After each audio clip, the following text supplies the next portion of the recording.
Hi guys, welcome or welcome back. We are here today to do our My Week Monday.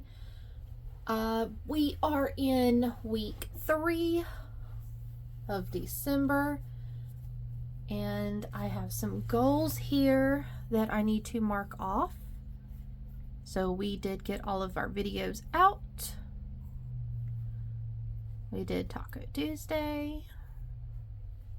We did Win Wednesday.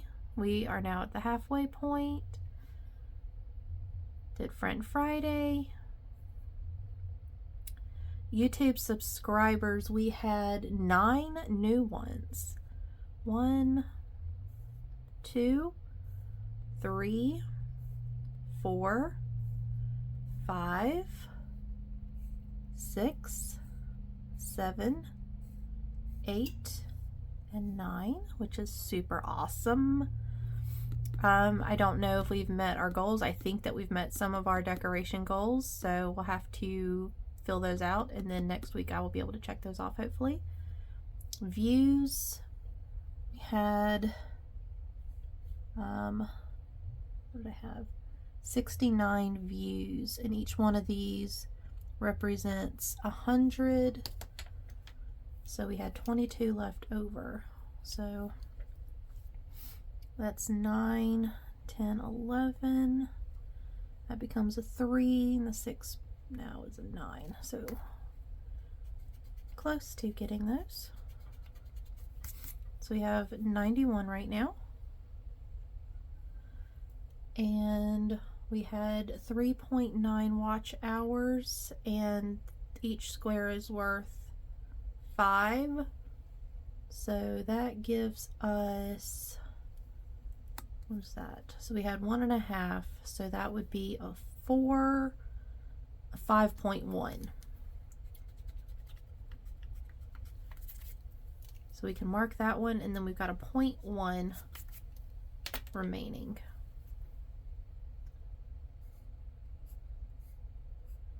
And then the rest of them are like TikToks and slides and everything. So that's all for these goals.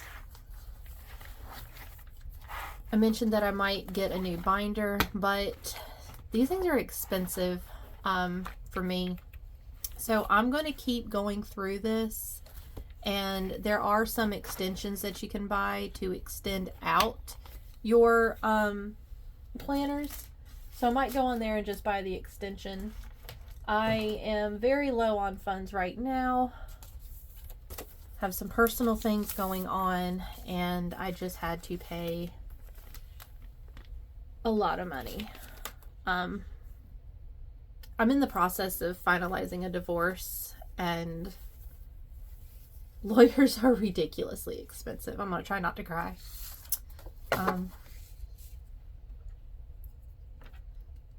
And this isn't the channel for that kind of stuff anyway, so I'm just gonna continue with this, and maybe one day I'll do story time and let you guys know everything. But so we had 9.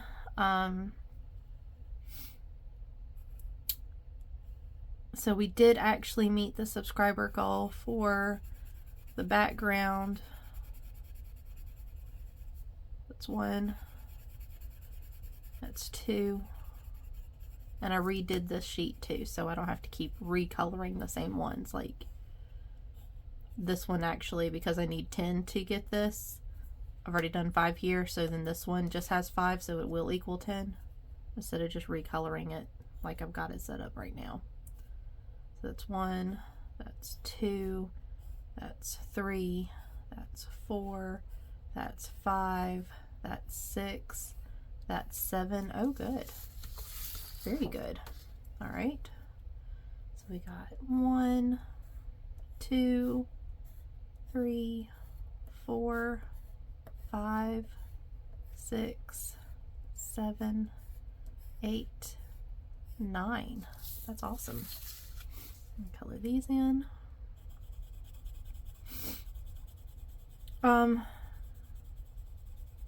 Without getting into too much detail, I am finalizing a divorce.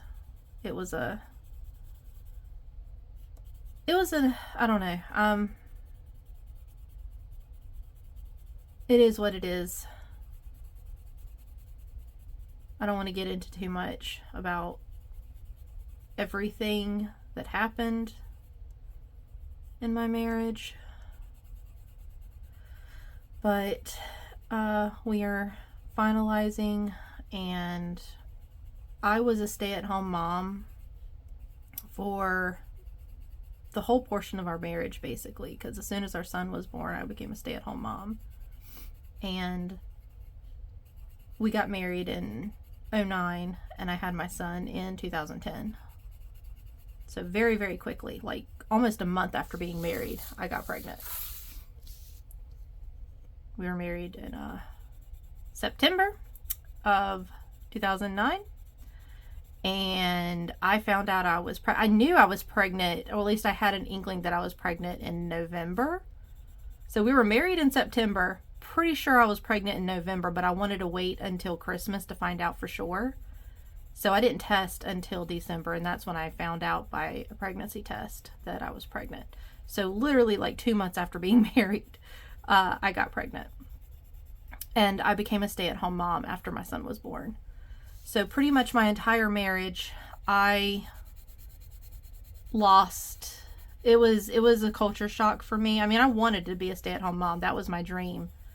But I didn't realize that how difficult that was going to be to lose my own personal identity, not working. And I mean, no, I don't, well, I mean, I don't know. I mean, I guess some people enjoy working. I don't enjoy working. I wanted to be at home with my kid. Whoops, it's getting color happy. Running my mouth. I'll finish my story after I get back to this. So we had 69 views. These are 20 views each. I'm gonna have to do math, which is not my best. So 18, 19, 20. So that's this, and then we had 67. So that is 20, 40, 60, and a remainder of 7. I think I did that right. I'm filming with my phone, so I can't grab my phone to do math, so let me check on my computer here just to see if that's right before I move on. So we had 18 plus the 69. That's 87, so 42, that would be 80, and then 7. Okay, yay, I did math right. So wait, what was that? 1, 2, 3, 4, and then a 7. So 1, 2, 3, 4, and then a 7. And then 1, 2, 3, 4, and a 7. Let me color these and I'll continue my story.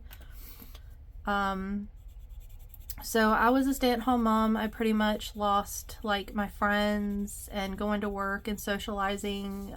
My socializing was with a child, and I didn't have any adult interactions. I joined a MOPS group. I realized that the friends that I had was very toxic and had a lot to do with my mental health. I didn't realize that I had toxic friends until I joined a Christian MOPS group, and I saw how uplifting and kind these people could be, and I wasn't just a weirdo the way my toxic friends made me feel. I always felt like I had to keep up with them and had to be just like them, and it was rough. I had a lot of social anxiety because of those toxic friendships, and the MOPS really did help me out, and I loved it, and I was happy, and I embraced the life that I had. I did have a rough marriage, so even though I did have those friendships and uplifting experiences, eventually the mental struggles that I was having in my marriage with my husband it wasn't enough uplifting, it wasn't enough support, and there was a lot of things that nobody really knew that was going on that I was keeping from my family, my friends. I was in denial. Let me go back to the next one. So we did the view, so we need to do watch hours. That is 3.9. And the watch hours actually count for face value, so that's going to be 1, 2, 3.9. And then we got 1, 2, 3.9. 1, 2, 3.9. Okay. So I was still struggling. Also, I was diagnosed with mixed connective tissue disease, but back then it was called undifferentiated connective tissue disease. And I was having flares, and I was just not doing well. And I got no support from my husband. They was saying it was all in my head, that I was making it up, that I was just being a hypochondriac, and that I was just lazy and worthless. And yeah, that was a lot to deal with. And I mean, even after the diagnosis, he said that it was a made-up disease. So even though I actually had proof that I wasn't just a horrible, lazy person, he still made me feel like I was. And I dealt with it. And I lived with it. And it is what it is. But I was a stay-at-home mom. I never supported myself. I never learned how, really. I went from being with my parents to being with a husband, and I chose my family over a college career. And those choices have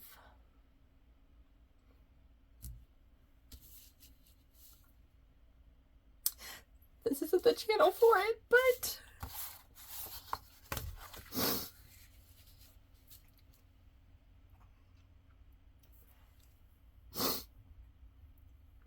those choices of me not going to college and getting a career has completely screwed me over now. Because I can't support myself. And getting a job, like going into the workforce, like you really can't advance and do much without some kind of degree. And teaching is a passion of mine, and I'm good at it. That's what I've done for most of my jobs after my son was born. And because of my condition, I get sick very, very easily, and kids are germ factories. So I get sick very easily, and being a teacher, you really have to be dependable. Like, you have to be able to be there and have a good immune system, which I don't have. So teaching has been difficult, and after school care is easier for me because they're older kids, and also I can sleep pretty much half the day and go to work because you don't have to be there until after school. So sleep, I need a lot of sleep, and also my body just works better in the evening time. I'm just a night owl. I don't know, but for some reason, having after school jobs works good for me. But that's kind of difficult because, one, they don't pay anything, hardly anything at all, and you have to drive the bus, which I have driving anxiety and I cannot do. So to have after school, they want you to drive a bus, and they don't pay anything. And teachers don't get paid nothing for the work that they do. It's incredibly overwhelming what teachers have to do. If you're a teacher, you get it, you know it. If you're not a teacher, then take it from me that it is a rough, like having lesson plans and having them done in advance, and then dealing with every child. Like, you're basically raising these children, like you're raising a family of kids, because your kids become your family. Those children become your children, and you are basically raising them when they are in your class. You are their moms. At least that's the way I was as a teacher. And it's a lot of work. It's a lot of heart. It's a lot of emotion. It's a lot of work. Thankless work that people don't get. And the money is just, it's not enough to support yourself off of. And with me not having a degree, I have experience, but I don't have a degree, and people care more about a degree, it seems like, than experience. But anyway, my health doesn't really work for that. So it's very difficult to find a job to where I can rest on the days that I need to rest when I'm not feeling well or my immune system's not great, and work on my good days. Like all the like DoorDash and stuff like that, like you don't make any money. You can't support yourself off that.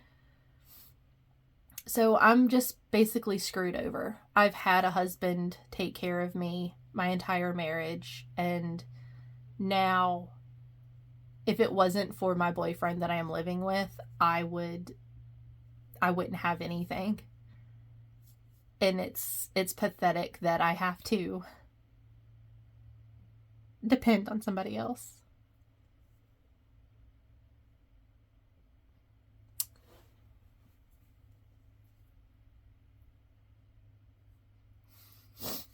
I've tried. I actually went through and I was going to go back to college.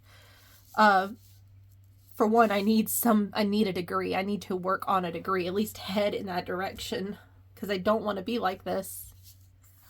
And they're saying that I'm out of state. I have been here since 2004. I moved here basically as soon as I graduated. And they're saying that there's not enough data to prove that I am in state because I don't have a car registered in my name. I'm not registered to vote. What was some other things? I do have a driver's license, but and I don't have any kind of government assistance, and I'm not military. So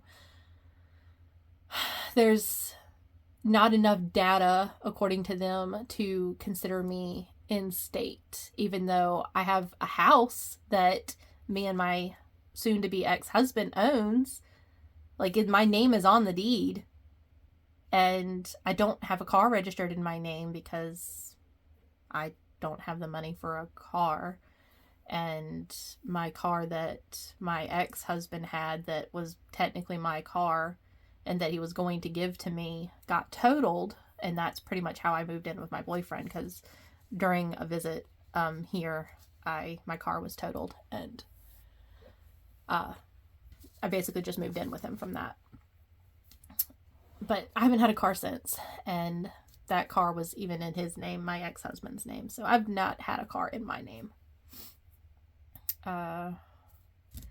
Registered to vote. I did register to vote, not because I actually wanted to vote, but because I thought it would help out my chances. But apparently you have to have it for a year. I've called the residency place. They said that, and a job, I needed employment for a year, which I have not had. So I've called and I've tried to get help. They said that I could appeal it and I could explain that I'm getting divorced and that I was a stay-at-home mom and that's why I don't have things in my name. And I basically told them all of that I had a child, that I got married, that I have a house, and they want to know that you're going to stay here and not leave. So I've been here since 2004. I have no desire to leave. North Carolina is my home. It's always been my home. I was raised in Virginia, but even as a little girl, I always wanted to be here because my uncle had horses and I was obsessed with the ocean, and here you get both. And this is where my soul belongs. I love coastal North Carolina. This is where my heart belongs. This is where I belong. This is where I want to be buried. This is my life here. I love it here. And to have them say that I am not an in-state resident just sort of broke me, on top of, I'm trying to go to college to better my situation, and on top of all the emotional, the lawyer, all the mental stuff that I've dealt with and I'm trying to heal from, and trying to do better as a person and not be so dependent on somebody by going to college and then them telling me that I'm not considered in state is just ridiculous. And it's been really difficult and hard on me. So I just had to spend $8,000 for a lawyer that I really did not have. It was money that I had in my savings from where my car was totaled, and I got money from the insurance company, and I've just had it sitting in my bank. And I was using that money to pay, like I pay the internet here and I pay my phone. And I was using that money to do that. So I'm not really sure what I'm going to do now. So I don't know. I don't know. But that's kind of like my life right now. So kind of not great. Not horrible. I know there's people that's going through a lot worse. So I'm grateful that it's not as worse than it is, but I'm still struggling. So that's where I am. That is that is my week Monday update with my life. I hadn't planned on telling you guys all of that, but maybe I should. Maybe it's good therapy to just get it out. So, yeah. That is everything. That is the goals that I have, and I appreciate the watch hours and the subscribers. And I will be back with Taco Tuesday. All right. I hope you guys have a great week, and I'll see you back later. Bye.